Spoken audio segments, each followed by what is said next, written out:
자리에 일어나셔서 두 손 들고 함께 찬양 드리겠습니다.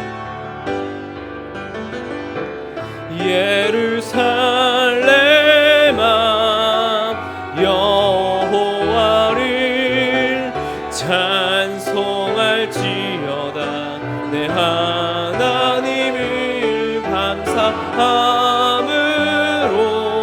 그 앞에 나가며 주 임재 앞에 경배해. 예루살렘아 여호와를 찬송할지어다. 내 하나님을 감사함으로 그 앞에 나가며 주 임재 앞에 경배해. 손을 내리시고 사도신경으로 우리의 신앙을 고백하겠습니다.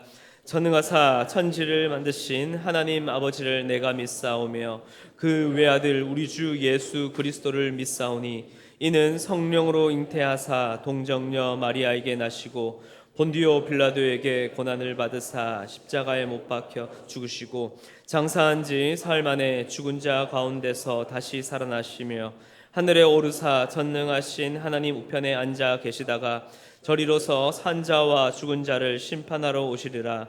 성령을 믿사오며 거룩한 공회와 성도가 서로 교통하는 것과 죄를 사하여 주시는 것과 몸이 다시 사는 것과 영원히 사는 것을 믿사옵나이다. 아멘. 자리에 앉으셔서 찬송가 279장 함께 찬양 드리겠습니다.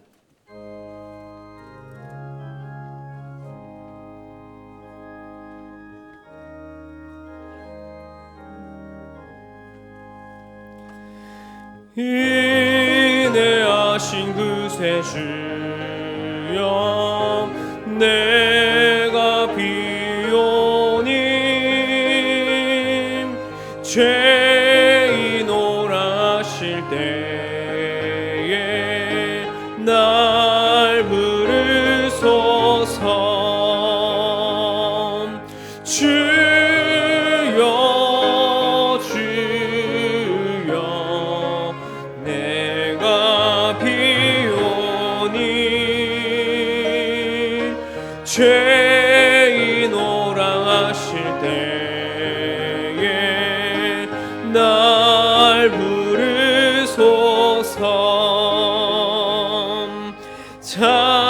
자비하신 보좌 앞에 굴어 엎드려 자복하고 회개하니 믿음 주소서. 주여 주여 내가 비오니 죄인 오라실 때에 날 부르소서.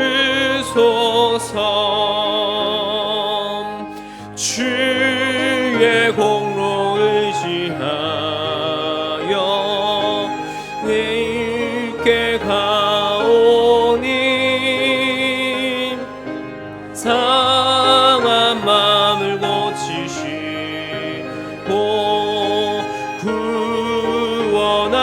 구원하소서. 주여 주여 내가 비오니 죄인 오라실 때에 날 부르소서.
사랑과 은혜가 충만하신 거룩하신 아버지 하나님, 오늘도 귀한 주님의 날 하나님의 선하심과 사랑하심과 은혜를 기억하며 감사와 찬양으로 주님 앞에 예배를 올려드립니다.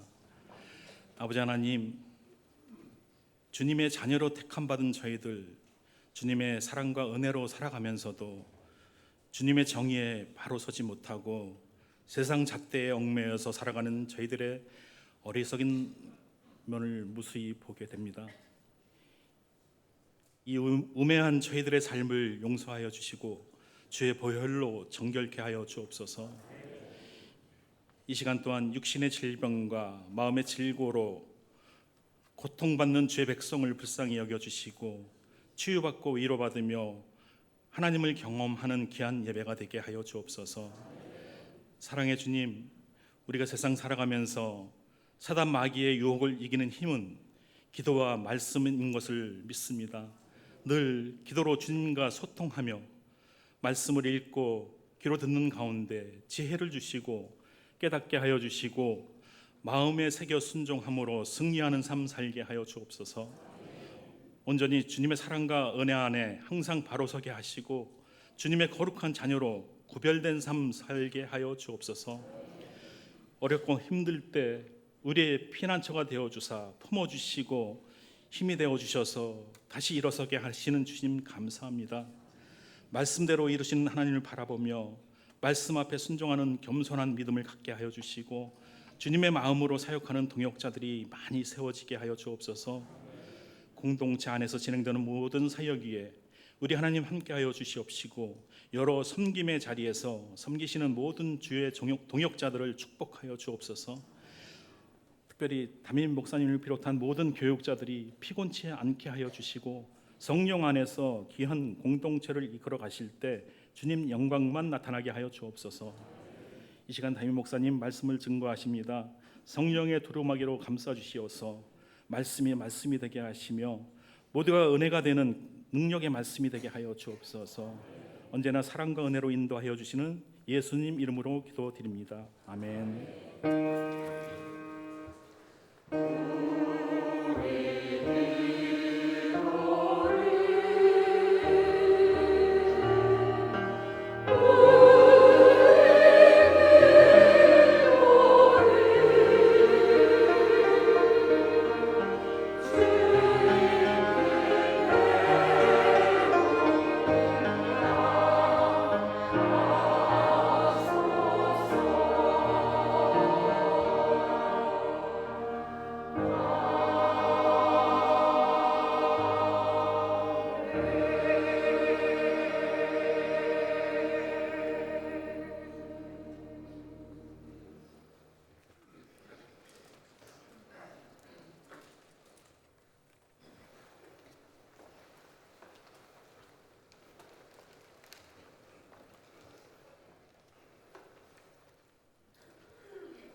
아멘.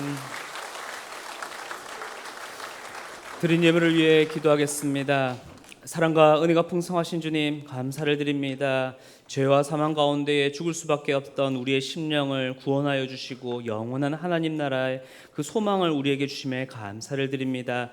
주님, 그 은혜로 우리의 삶을 이끄시고 또한 채워 주셨기에 돌같이 굳었던 우리의 마음 가운데에 성령으로 임하여 새 생명을 우리에게 허락하여 주심이 주님 감사를 드립니다. 이제 주께서 베풀어 주신 그 은혜를 붙잡고 믿음으로 한 걸음 한 걸음 삶의 발자국을 내딛는 우리들이 되게 하여 주시옵소서. 주께서 베풀어 주신 놀라우신 은혜와 그 사랑에 감사를 드리며 귀한 예물을 드립니다. 이 물질 가운데에 우리의 마음과 뜻과 정성을 담아 드립니다. 주님, 기뻐 받아 주시옵소서. 또한 이를 통하여서 우리에게 속한 또한 우리의 삶의 여정 가운데에 정말 죽어진 영혼들을 향하여 이제는 그들에게 새 생명 되시는 그리스도를 전파하며 하나님 나라를 세워갈 수 있는 우리의 모든 삶이 되게 하여 주시옵소서. 감사를 드리며 살아계신 예수 그리스도의 이름으로 기도드렸습니다. 교회 소식을 전해드리겠습니다. 먼저 오늘 예배 가운데 처음 나오신 여러분들을 주님의 이름으로 환영하고 축복합니다. 새가족으로 등록하길 원하시는 성도님께서는 예배 후에 나가셔서 왼쪽 새가족실로 오시면 잘 안내해드리겠습니다.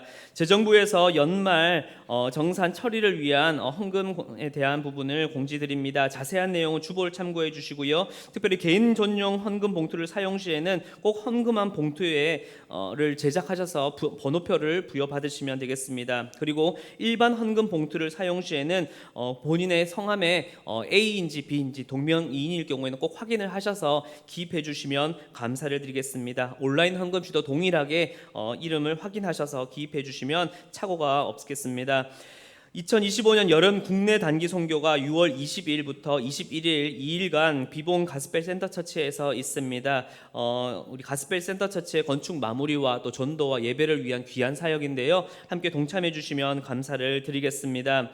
은혜의 동산배 청소년 풋살 대회가 7월 5일 오전 10시에 신안산대학교 풋살파크에서 있습니다. 신청은 주보에 나와 있는 QR코드를 참고해 주시고요. 우리 주변에 많은 우리 중고등부 아이들 또 믿지 아니하는 우리 많은 젊은 아이들이 이곳에 참여하여서 함께 귀한 교제의 시간을 가졌으면 좋겠습니다.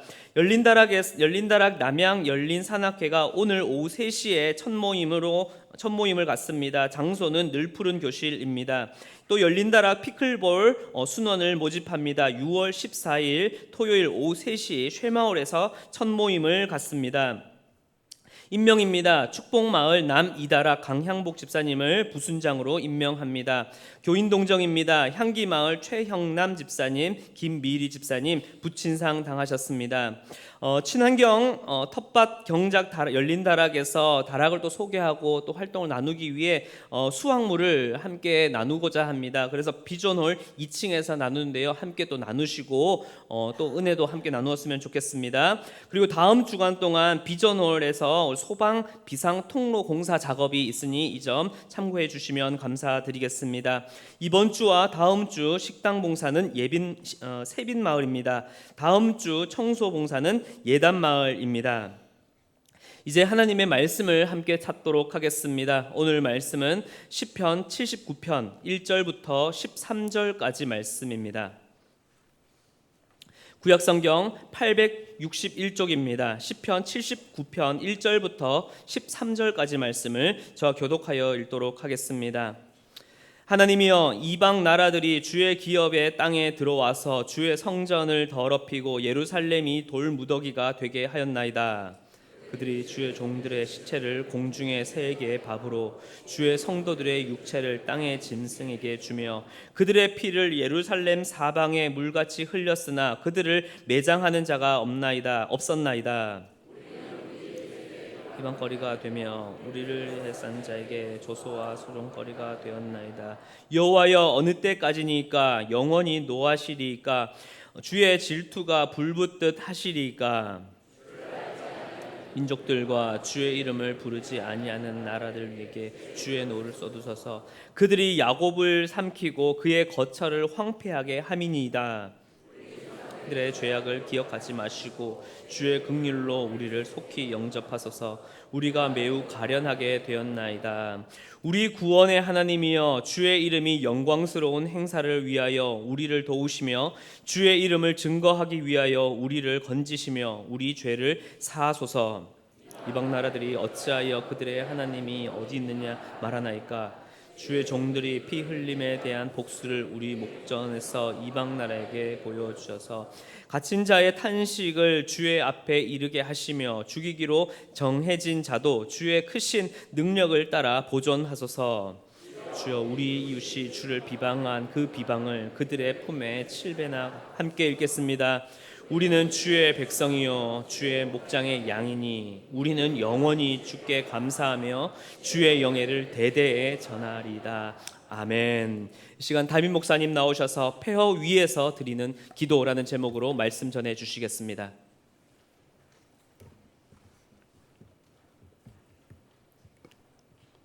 (2011년 3월 11일) 일본의 도호쿠 그 앞바다에서 엄청난 지진이 일어났고 그 여파로 쓰나미가 밀어닥쳤습니다.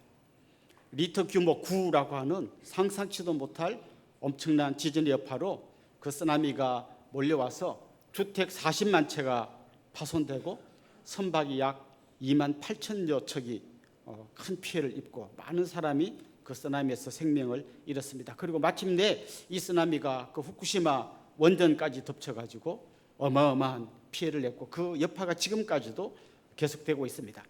사실 그전에도 뭐 당연히 바닷가니까 풍랑이 일기도 하고 파도가 치기도 하고 뭐 태풍이 불기도 하고 그런 재해가 늘 있었죠. 그런데 그때는 그 앞바다에 막아둔 한 6m 높이의 방파제가 그 파도를 다 막아냈습니다. 그런데 2011년 일어났던 그 동일본 대지진 때는 파도 높이가 6m가 아니라 거의 14m, 15m까지 올라갔다고 합니다. 그러니까 이 방파제가 도저히 이 파도를 막아낼 수 없었던 겁니다. 오늘 우리가 읽은 이 본문도 좀 그런 분위기입니다. 사실 한 나라를 지탱해 주는 방파제가 있습니다. 바로 나라 자체가 방파제이죠. 외국 군대가 침략해 올 때 나라가 든든히 서 있으면 그걸 다 막아냅니다. 그런데 오늘 본문에 보면 그 나라라고 하는 국가라고 하는 방파제가 무너져 버렸습니다. 쓰나미가 밀려오듯이 이방 군대가 예루살렘 성을 다 파괴하고 하나님의 성전을 불태우고 수많은 사람들을 죽이는 끔찍한 일이 일어났습니다. 만약 오늘 본문의 이 현장에 여러분이 직접 가서 그 현장에 있었다면 아마 여러분은 차마 눈을 뜨고 볼 수 없었을 겁니다. 예루살렘은 돌무더기가 되었습니다. 그 전쟁으로 인하여 죽은 사람들의 시체가 길거리에 널브러져 있었습니다. 사나운 짐승들이 와서 그 시체를 뜯어먹고 공중의 새가 와서 그 시신을 훼손하는 차마 눈뜨고 볼 수 없는 장면이 거기에 펼쳐지고 있었습니다. 사람들이 흘린 피가 강을 이루고 또 그 피냄새, 시체가 썩는 냄새 때문에 아마 견딜 수 없는 그런 고통을 겪게 될 것입니다. 지금 오늘 본문은 바로 그런 현장에서 그 폐허 위에서 그 절망의 땅에서 기록한 한 시라고 할 수 있습니다. 파도가 방파제를 완전히 넘어버렸고 더 이상 국가가 자기 기능을 할 수 없는, 그래서 인생의 밑바닥에 더 내려갈 수 없는 그곳까지 내려간 이 시인의 처참한 고백이 오늘 우리가 읽은 시편의 기록입니다.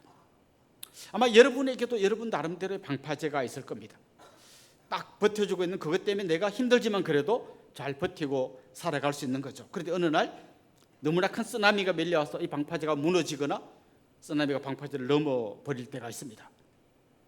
어떤 분에게는 직장이 든든한 방파제가 됩니다.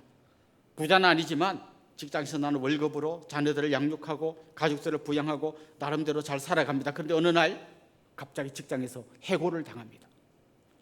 방파제가 무너져 버리는 거죠.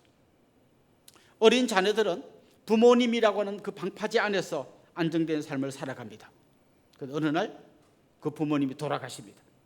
아니면 이혼을 하십니다. 가정에 위기가 찾아옵니다. 쓰나미가 밀려오는 걸 경험하게 되는 거죠. 어떤 분들은 자기 모든 삶의 목적을 자식에게 둡니다.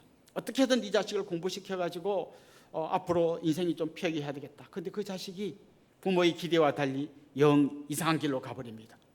그의 모든 기대와 삶의 이유가 다 무너져 내리는 것 같은 것을 경험하는 분들도 있습니다. 특별히 부자는 아니지만 남부를 것 없이 그냥 살아간다고 생각했는데 어느 날 건강이 무너져 버립니다. 이제 그의 삶을 지탱하고 있던 방파제가 다 와르르 무너져 내리는 것 같고 쓰나미가 밀려오는 것을 경험하는 것, 아마 여러분들도 나름대로 경험했을 겁니다. 오늘 본문에 나오는 이 시인처럼 그야말로 막 시체가 되고 피가 막 강을 이루는 것 처참한 현장은 아니지만 우리들도 나름대로 무너진 방파제 밑에서 폐허가 된 그곳에 처해질 때가 있는 거죠.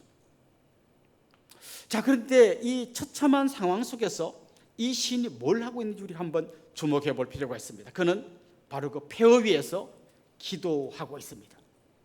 오늘 저는 여러분과 함께 아무리 처참한 상황이어도 우리 삶을 지탱해주고 있던 모든 방파제가 다 무너져 내린 그런 상황에서도 우리가 기도할 수 있다면 여전히 우리에게는 소망이 있다는 것을 이야기하고 싶습니다. 저는 오늘 이 본문의 시인이 하는 이 기도를 보면서 우리가 우리의 기도를 어떻게 한번 새롭게 세팅해야 되는지를 점검해 보면 좋겠습니다. 이 시인의 기도는 어떤 기도였을까요? 첫 번째로는 주님을 신뢰하는 기도였습니다. 사실 극심한 고난 가운데 들어가면 사람들에게 이런 질문이 생깁니다. 하나님이 있다면 왜 이런 일이 일어났는가? 그리고 더 나아가서 뭐라고 합니까? 그러니까 하나님은 없다, 이렇게 이야기하는 경우가 많습니다. 사실 오늘 이 시인에게는 이해되지 않는 모든 상황들이 일어나고 있습니다. 주님의 백성들이 처참하게 시체가 돼서 나뒹굴고 있습니다. 우상의 깃발을 단 외국 군대가 쳐들어와서 하나님의 성전을 무너뜨립니다. 그리고 그들이 외칩니다. 우리 신이 너희들의 신인 여호와를 이겼다라고 당당하게 외치고 있습니다. 이 시인의 마음속에 그런 생각이 들었을 겁니다. 이건 뭔가 정의롭지 않다. 어떻게 하나님을 알지 못하는 저 사람들이 하나님의 백성을 이렇게 처참하게 죽이는데 하나님 그냥 계실까? 하나님 성전이 무너져 내리고 있는데 왜 그냥 계실까? 굉장히 이해되지 않을 상황이었습니다. 그리고 자기 백성이 죽어서 나뒹굴고 있는데 진짜 하나님이 사랑의 하나님이라면 그냥 보고만 있으면 되는가? 아마 이런 질문이 있었을 겁니다. 이해되지 않는 상황, 자기가 설명할 수 없는 상황입니다. 그런데 그는 그럼에도 불구하고 하나님께 기도하고 있습니다. 유럽에서 르네상스를 거쳐서 막 과학이 발달하고 하면서 그때 유럽에 생겨난 하나의 어떤 그 신념이 있는데 바로 이신론이란 겁니다. 이신론이 뭔가 하면 하나님이 있긴 있는데 하나님이 온 세상을 만든 것까지는 인정하는데 그 다음부터 하나님은 이 세상을 돌아보지 않는다. 마치 우리가 그 시계, 태엽 시계를 만들어서 태엽을 감아 놓으면 시계가 알아서 돌아가는 것처럼 하나님은 그냥 알아서 돌아가게 해놓고 이 세상에 별로 관심을 갖지 않는다. 대신에 고도의 과학을 발전시킨 이 인간들이 이 세상을 이제 경영해 나가야 된다. 이렇게 말하는 게 이신론이었어요. 그 이신론이 한참 유럽을 강타했다가 결국 이게 어디로 넘어가냐면 무신론으로 넘어갑니다. 이제 하나님 없어도 되고, 아니 하나님 없어, 우리가 다 할 수 있어, 이렇게 큰 소리 치는 무신론자들이 이제 유럽에서 굉장히 득세하게 됩니다. 그러다가 세계 1차 대전과 2차 대전이 일어납니다. 완전히 세상이 피바다가 됩니다. 설명할 수 없는 재난이 들이닥쳤습니다. 그때 그들이 뭐라고 이 세계 대전을 설명해야 될지 설명할 방법을 잃어버렸습니다. 하나님 없다 했잖아요. 하나님이 없는데 하나님이 있다면 왜 이런 일이 일어났습니까? 라는 질문을 해야 되는데 하나님 없다 했으니까 그럼 하나님이 없는데 왜 이런 일이 일어났습니까? 그렇게 고도로 발전된 인간의 과학 문명이 결국 이런 걸 만들어냈습니까? 라고 사람들이 질문할 때 대답할 말이 없었습니다. 한마디로 그들은 길을 잃어버리게 된 겁니다.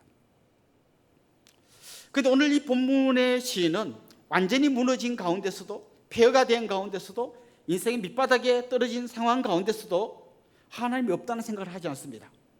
여전히 하나님은 계시며 하나님이 이 세상을 통치하고 계시다라는 것을 그는 믿고 있었습니다. 그리고 계속해서 그는 그 하나님을 신뢰하면서 기도하고 있습니다. 우리가 시편을 읽다 보면 여기에 나오는 시 중에 대부분이, 많은 분량이 고난 가운데서 드린 그런 기도를 담고 있습니다. 이 시편에 보면 하나님을 향한 원망도 있어요. 하나님을 향한 섭섭함도 있어요. 하나님을 향한 이해되지 않는 것에 대한 질문도 있어요. 그리고 하나님께 막 누구를 일러 바치는 것도 있어요. 하나님 저 인간 그냥 두지 마시고 그냥 확 그냥 빨리 좀 데리고 가주세요. 저 인간 부인이 과부되고 저 집 아들이 고아되게 해주세요. 막 이렇게 막 저주를 쏟아붓는 것 같은 기도를 드린 시도 있습니다. 그런데 중요한 거는 원망하고 대들고 따지고 질문해도 계속 하나님 앞에서 했다는 거예요. 그래서 이 시편은 뭔가 우리들에게 완벽한 답을 주기보다는 그 이해되지 않는 상황 속에서 하나님 앞에 엎드려 씨름하는 사람들의 고백들을 담고 있다고 보면 좋겠습니다. 뭐가 다릅니까? 어떤 사람은 하나님 없다 하고 바깥에 나가니까 답을 못 찾고 길을 잃어버렸는데 여전히 이해되지 않지만 하나님 앞에서 이해가 안 됩니다. 왜 이러십니까? 말 좀 해보세요. 그 하나님 앞에서 몸부림치고 씨름하는 사람들의 이야기가 오늘 본문에 담겨 있다는 거죠. 그리고 시편에 담겨 있다는 겁니다. 당장에는 답을 찾지 못하지만 하나님 앞에서 씨름하는 그 사람은 결국에는 답을 찾아갑니다. 그런데 힘들다고 하나님을 떠나버리면 거기에는 진짜 답이 없습니다. 완전히 길을 잃어버리게 되는 것이죠. 누가복음 15장에 보면 여러분이 잘 아시는 탕자의 비유가 나옵니다. 그 탕자의 행동 하나하나를 뜯어보면요, 잘한 게 눈꼽만큼도 없습니다. 아버지에게 가서 자기 유산을 미리 달라고 합니다. 이 당시 문화로 보면요, 유산을 받으려면 반드시 아버지가 돌아가셔야 받을 수 있습니다. 그런데 아버지한테 가서 유산을 달라고 했다. 이건 뭡니까? 말은 안 했지만 이런 뜻을 내포하고 있습니다. 아버지, 왜 이렇게 안 죽는 거예요? 이렇게 말하는 거나 마찬가지예요. 그렇게 하고 유산을 받아갑니다. 그래서 그걸 갖고 잘 살았냐? 아니요. 창기들과 함께 그 재산을 다 허비해 버립니다. 결국 어떻게 됐습니까? 남의 집 가서 돼지를 칩니다. 우리는 그냥 험한 일을 하는구나 이렇게 생각하겠지만 이스라엘 사람들은 돼지고기를 먹지 않습니다. 돼지를 굉장히 부정한 짐승으로 여깁니다. 그런데 그가 돼지를 쳤다는 것은 이방인의 집에 갔다는 거예요. 그리고 그 더럽고 먹지도 못할 그 돼지를 손으로 만지면서 그 돼지를 치고 있는 거죠. 심지어 너무 배가 고파서 돼지가 먹는 쥐염 열매를 먹고 싶은데 그것조차 마음 놓고 먹을 수 없는 완전히 인생 밑바닥에 떨어집니다. 아버지로부터 유산 받을 때부터 여기까지 오는 동안 아무리 이쁘게 봐줄라도 이쁜 게 하나도 없습니다. 그런데 이 탕자가 잘한 게 딱 한 가지가 있습니다. 뭡니까? 아버지께로 돌아가야 되겠다. 딴 거 다 잘못했지만 아버지께로 돌아가야 되겠다 하는 이 생각 하나가 이 탕자가 했던 수많은 잘못된 걸 다 덮어줄 수 있는 유일한 행동이었습니다. 아무리 힘들어도 아무리 고통스러워도 아버지 앞에서 눈물 짓고 원망하고 몸부림치고 질문해도 아버지 앞에 있는 사람은 답을 찾습니다. 그런데 거기 떠나버리면 길을 잃어버리게 되는 것이죠. 사실 우리 안에도 그런 수많은 질문들이 생길 수 있습니다. 내 인생에 닥치는 이 질문들 당장에 답을 할 수가 없을 때가 많을 겁니다. 그런데 그럼에도 불구하고 우리는 아버지 앞에서 질문해야 됩니다. 원망을 하더라도 아버지 앞에서 해야 되는 것이죠. 그게 바로 오늘 본문이 우리에게 보여주고 있는 것입니다. 하나님 앞에서 원망할 수도 있습니다. 하나님 앞에서 대성통곡할 수도 있습니다. 하나님 앞에 질문할 수도 있습니다. 그러나 계속 하나님 앞에 있어야 한다는 거죠. 거기서 끝나면 안 되고 그 아버지의 품에 안기셔야 하고 그 하나님을 온전히 신뢰함으로 나아가는 것이 진짜 우리의 기도의 핵심이라는 것입니다. 두 번째로 오늘 이 시편의 기도를 보면서 우리가 배워야 할 점이 있는데요, 주님과의 관계에 집중하면서 기도해야 된다는 거예요. 오늘 본문 읽다 보면 주의라는 말이 굉장히 많이 나옵니다. 주님의라는 표현이 굉장히 많이 나오는데요, 우리 1절 2절 한번 읽어보겠습니다. 같이 읽읍시다. 하나님이여, 이방 나라들이 주의 기업의 땅에 들어와서 주의 성전을 더럽히고 예루살렘이 돌무더기가 되게 하였나이다. 그들이 주의 종들의 시체를 공중의 새의 밥으로 주의 성도들의 육체를 땅의 짐승에게 주며, 우리 13절도 한번 읽어보겠습니다. 우리는 주의 백성이요 주의 목장의 양이니 우리는 영원히 주께 감사하며 주의 영예를 대대에 전하리이다. 여러분 계속해서 빨간 글자로 표기된 거 보셨죠? 주의라는 말이 계속 나옵니다. 우리는 주님의 종입니다. 우리는 주님의 성도입니다. 우리는 주님의 백성입니다. 우리는 주님이 기르시는 양입니다. 여러분 이 표현이 왜 중요할까요? 기도라는 것은 하나님이 누구시고 내가 누군지 그 관계가 명확하지 않으면 이 기도는 굉장히 혼란스러운 기도가 되는 거예요. 여러분 자판기에 사용해 보셨습니까? 딱 뭘 누르면 나옵니다. 콜라 누르면 콜라가 나오고 사이다 누르면 사이다가 나옵니다. 기도를 그렇게 생각하시면 안 됩니다. 그냥 하나님 이거 주세요 하면 이거 주시고 저거 주세요 하면 저거 주시는 그게 기도가 아닙니다. 또 자판기 쓰다 보면 이런 경우가 있죠. 돈을 넣는데 잘 안 나옵니다. 그러면 막 탕탕탕 두드리죠. 왜 기도했는데 응답이 안 됩니까? 탕탕탕. 이게 기도가 아니라는 거예요. 하나님은 우리가 달라는 걸 탁탁 내주기도 하고 어떨 때는 고장난 것처럼 안 주기도 하는 자판기가 아니라는 거예요. 하나님과 우리와의 관계가 어떤 건지 우리가 먼저 생각해야 된다는 것이죠. 아이가 막 엄마 품에 안기겠다고 엄마가 자기가 원하지 않는 행동할 때 막 엄마 가슴을 치면서 엄마 미워 그러잖아요. 좀 어떻게 보면 좀 부려막심한 놈 같지만 그래도 엄마니까 그렇게 할 수 있는 거예요. 옆집 아줌마한테 가서 아줌마 미워 이렇게 할 수 없습니다. 엄마니까 그렇게 할 수 있는 거예요. 우리가 하나님 앞에 나아갈 때 하나님이 나하고 어떤 관계인지가 더 중요하다는 거예요. 뭘 주세요 주세요 그것만 하다 보면 마치 자판기 누르는 거하고 똑같아지는 거죠. 사람들은요 어떤 유명 인사하고 자기가 무슨 관계가 있다는 걸 좀 밝히고 싶어합니다. 이번에 왜 올라간 그 친구 있잖아, 고등학교 동창이야. 사실 같은 반도 아니어가지고 얼굴도 모르고 동창인 것만 알지만 그래도 그걸 좀 말하고 싶어요. 이런 박주영 선수라고 합니까? 축구 잘하는 우리 고등학교 후배입니다. 나하고 한 번도 만난 적도 없고 인사 한 번 나눈 적도 없지만 그래도 그런 걸 자랑하고 싶어요. 누구하고 나하고 뭔가 약간이라도 관계가 있는 걸 이야기하고 싶은 거예요. 근데 나는 아무리 돌아봐도 자랑할 때도 없고 누구랑 엮을 때도 없네. 한 가지만 기억하세요. 하나님이 여러분과 어떤 관계인지 그걸 기억하십시오. 오늘 본문에서 이 시는 계속 그걸 붙들고 기도하는 거예요. 하나님, 저는 하나님 백성이잖아요. 하나님의 성도잖아요. 하나님이 기르시는 양이잖아요. 그걸 붙들고 그는 하나님 앞에 계속 엎드리고 또 엎드리는 것이죠. 하나님, 저는 하나님의 종이잖아요. 우리 모두는 주의 종입니다. 그런데요, 갈라디아서 말씀에 보면 바울이 우리에게 이런 말씀을 해줘요. 갈라디아서 4장 6절 7절 우리 같이 한번 읽어봅시다. 너희가 아들이므로 하나님이 그 아들의 영을 우리 마음 가운데 보내사 아빠 아버지라 부르게 하셨느니라. 그러므로 내가 이후로는 종이 아니요 아들이니 아들이면 하나님으로 말미암아 유업을 받을 자니라. 여러분이 지금 굉장히 어려운 어떤 높은 사람에게 가서 제발 이것 좀 풀어주세요 이거 이야기하러 가는 거 아닙니다. 또 아까 말씀드린 것처럼 자판기 누르러 가는 거 아닙니다. 우리는 주의 종일 뿐만 아니라 그걸 뛰어넘어서 우리는 주님의 아들입니다.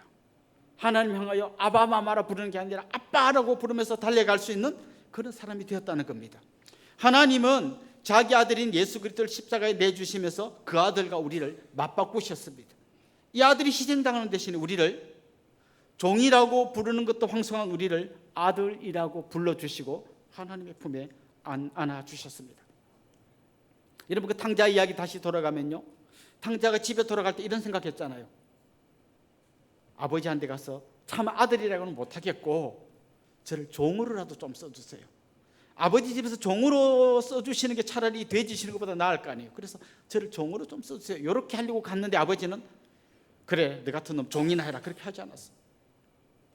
두 팔 벌려 그를 안아주시고 그에게 가장 좋은 옷을 입히시고 손에 가락지를 끼워주고 살진 송아지를 잡고 잔치를 벌였어요. 아들이 돌아왔다.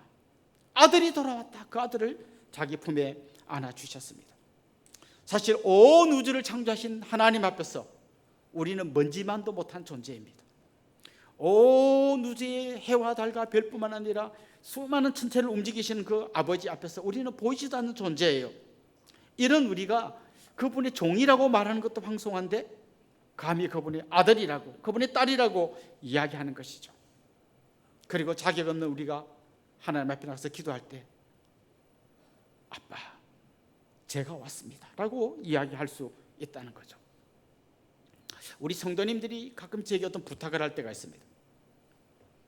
그리고 우리 집에 애들도 저한테 부탁할 때가 있습니다. 근데 부탁하는 게 달라요. 우리 성도님들이 저한테 요만한 거 부탁해서 굉장히 어렵게 부탁합니다. 혹시 목사님 바쁘시겠지만 시간이 되신다면 그래도 뭐 이렇게 굉장히 어렵게 이야기했어요. 우리 아이들은 그렇게 이야기하셨습니다. 마치 맡겨놓은 것처럼 아빠 나 뭐 해야 돼 돈 줘. 맡겨놓은 것처럼 이야기합니다.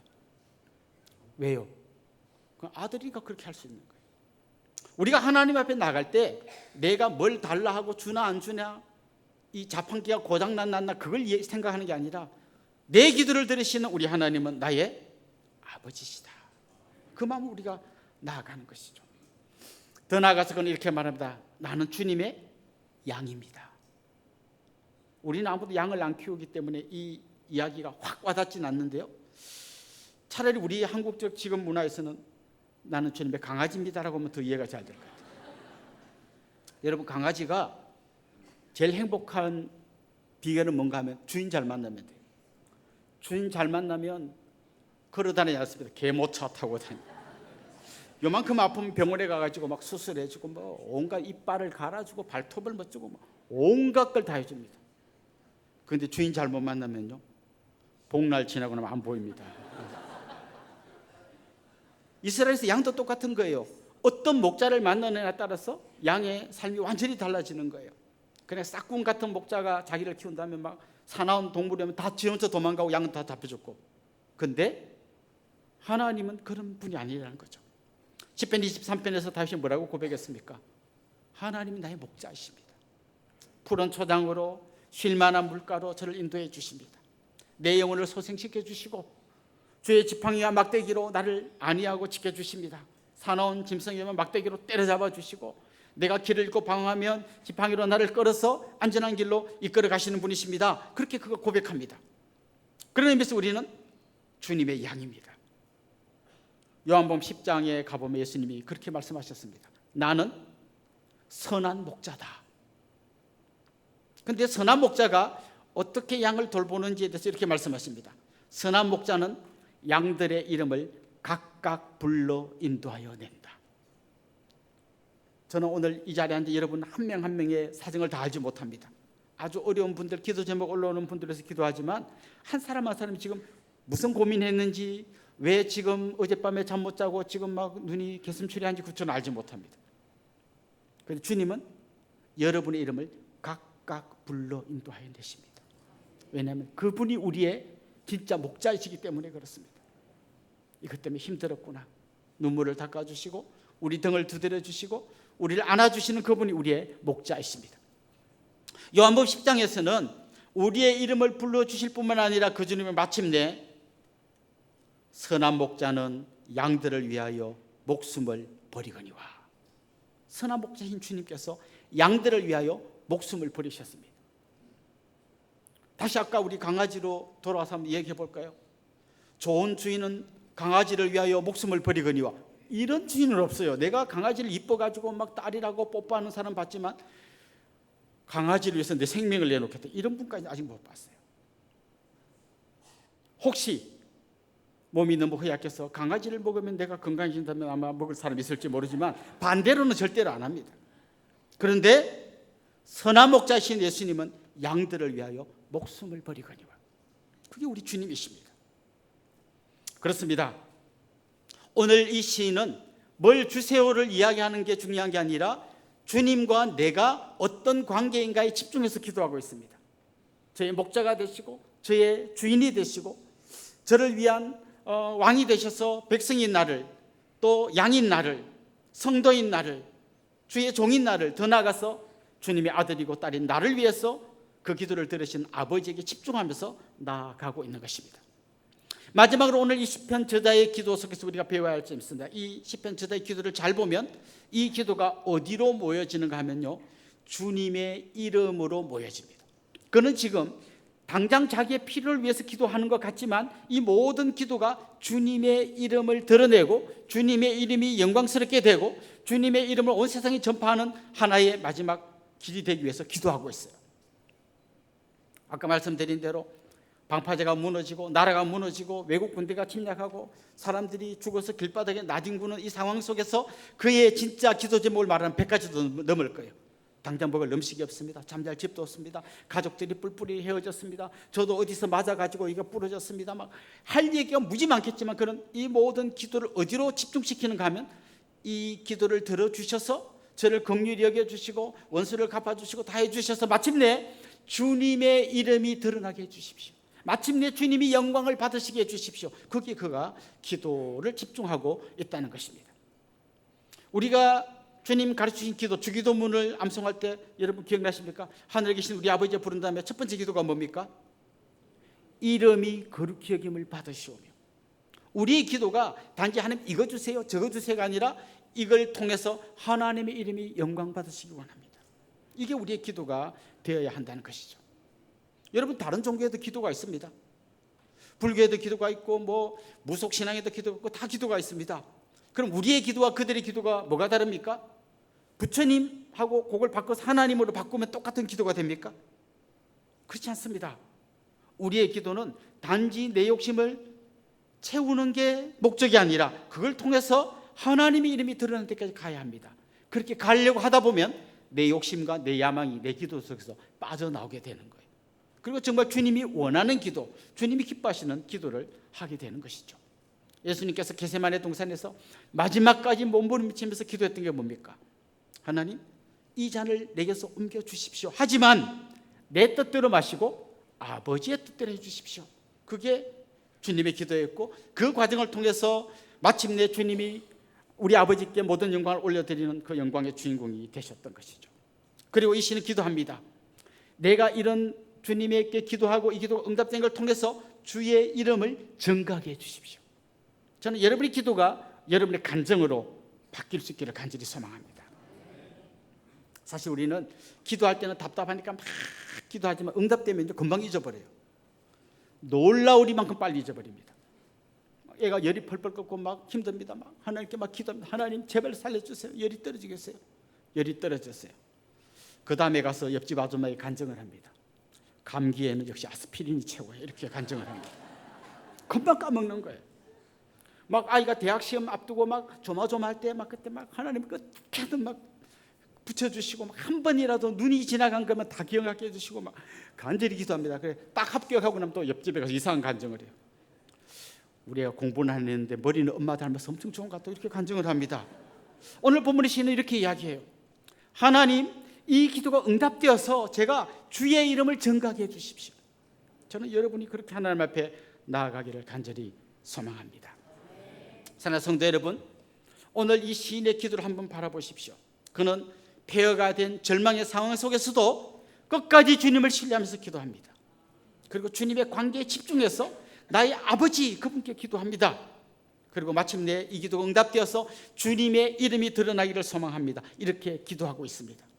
여러분의 기도와 이 기도를 한번 비교해 보시고 뭘 더 보충해야 되고 뭘 더 깎아내야 되는지 한번 생각해 보십시오. 그래서 여러분의 기도가 하나님께는 영광, 여러분의 놀라운 감격과 기쁨과 감사, 간증의 제목이 될 수 있기를 주님의 이름으로 축원합니다.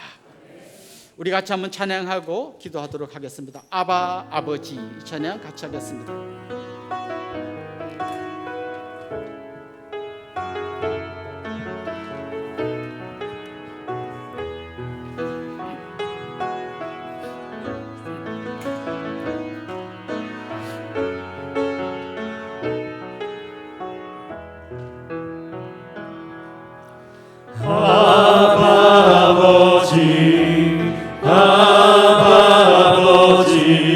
나를 안으시고 바라보시는 아버지,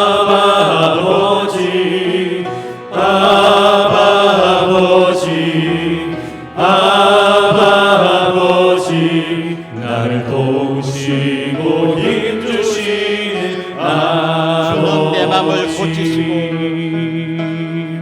주는 내 마음을 고치시고 볼 수 없는 상처 만지시네. 나를 아시고 나를 이해하시네.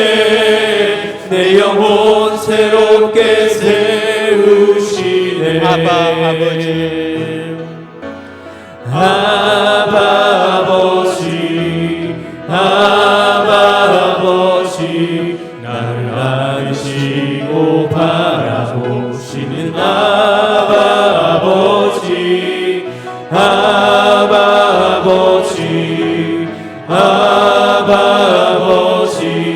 나를 도우시고 힘주시는 아버지. 우리 말씀을 생각하면서 같이 기도합시다. 아무리 힘들고 어려워도 하나님 앞에서 기도할 수 있는 마음을 주시도록 하나님께 기도합시다. 하나님을 온전히 신뢰하고 기도할 때에 하나님께서 일하심을 경험하게 해주십시오. 그리고 내가 하나님의 아들이고 하나님의 딸임을 당당히 고백하면서 아버지께 구하는 기도를 드리게 해주십시오. 한 걸음 더 나아가 내 욕심을 구하기보다 아버지의 뜻, 아버지의 영광을 구하게 해주십시오. 우리 이런 제목을 한번 합심해서 통성으로 기도하겠습니다. 하나님 아버지, 오늘 이 처참한 상황 가운데서 하나님의 이 시대의 기도를 하나님 아버지, 내 맘속에 수많은 욕심이 때로는 내 상황이 너무 힘들어서 절망하고 하나님이 없다고 하나님 때문에 이렇게 의심하게 될 때 끝까지 하나님의 내 영혼 새롭게 세우시네. 앞에서 실험할지라도 그 하나님 앞에서 주는 내 마음을 고치시고 볼 수 없는 상처 만지시네. 내가 하나님의 아들이며 하나님의 딸임을 고백하면서 하나님의 손에 하시고 나를 인내하시네. 내 영혼 새롭게 세우시네. 그런 것부터 하나님께 나아가지 않기를 원합니다. 하나님 앞에 내 모든 주는 내 하나님 앞에 내 마음을 모든 고치시고 하나님 우리의 아버지 볼 수 없는 상처 만지시네. 예수를 위하여 생명까지 바쳐주셔서 우리는 하나님의 하시고 나를 인내하시네. 내 영혼 새롭게 세우시네. 하나님 아버지, 아무리 힘들고 어려워도 끝까지 하나님을 신뢰하면서 기도하게 해주십시오. 때로는 이해되지 않고 너무 절망스러울 때에도 하나님 앞에서 씨름하며 하나님 앞에서 답을 찾게 하여 주시옵소서. 그 하나님 우리의 아버지가 되시며 좋은 목자 되심을 믿고 그 하나님께 우리의 모든 것을 토해놓을 수 있는 믿음의 사람들이 되게 해주십시오. 그리고 마침내 우리의 기도 응답됨으로 하나님께는 영광이 되고 이게 우리의 간증이 될 수 있도록 은혜 베풀어 주시옵소서. 예수님의 이름으로 기도드리옵나이다. 아멘. 이제 저를 잠깐 주목해 주시면 좋겠습니다. 같이 좀 축하하고 또 환영하면 좋겠는데요. 지난주가 생일이었던 분 한번 손 들어볼까요? 지난주가 생일이었던 분 한번 일어나시죠. 우리 집사님, 예, 장로님도 계십니다. 예, 가운데도 계시고 저 뒤에도 계십니다. 또 지난주가 결혼 기념일이셨던 분도 한번 손 들고 일어나 볼까요? 네, 감사합니다. 또요,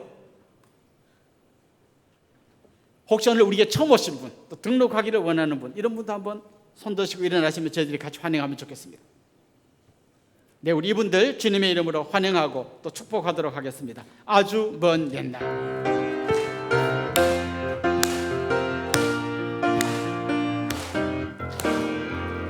아주 먼 옛날 하늘에서 매일 당신을 향한 계획이 있었죠.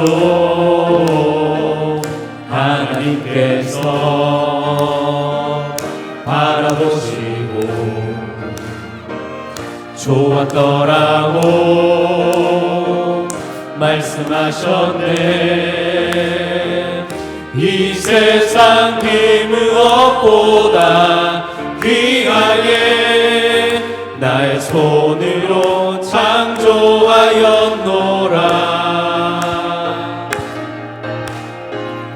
내가 너로 인하여 기뻐하노라. 내가 너를 사랑하노라. 사랑합니다. 축복합니다. 사랑해요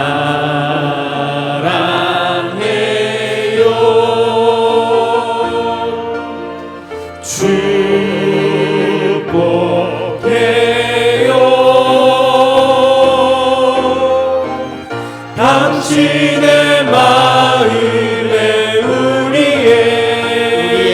손을 모아드립시다. 사랑을 드려요.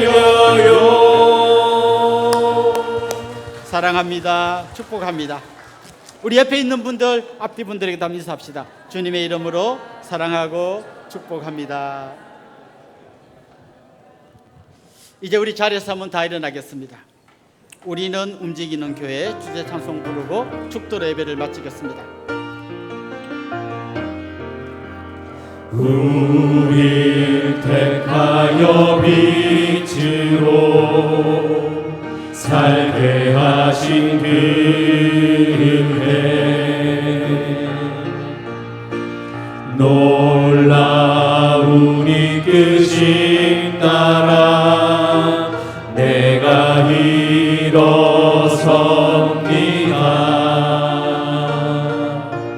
우리를 가득 채우사 부욕해 하신 그 사랑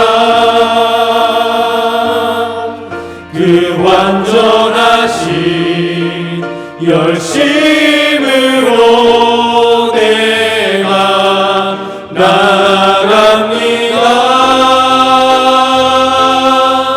우리는 주의 움직이는 교회 하나님 기뻐하실 향기 되리 보배가 되신 주만 자랑하리 부르신 곳에서 오직 주님만 예배하리. 우리 주 예수 그리스도의 은혜와 하나님 우리 아버지의 극진하신 사랑과 성령님의 감화, 감동, 위로, 교통, 충만하심이 사랑하는 주님의 백성들과 그 가정 위에 이제로부터 영원토록 함께 있을지어다. 아멘.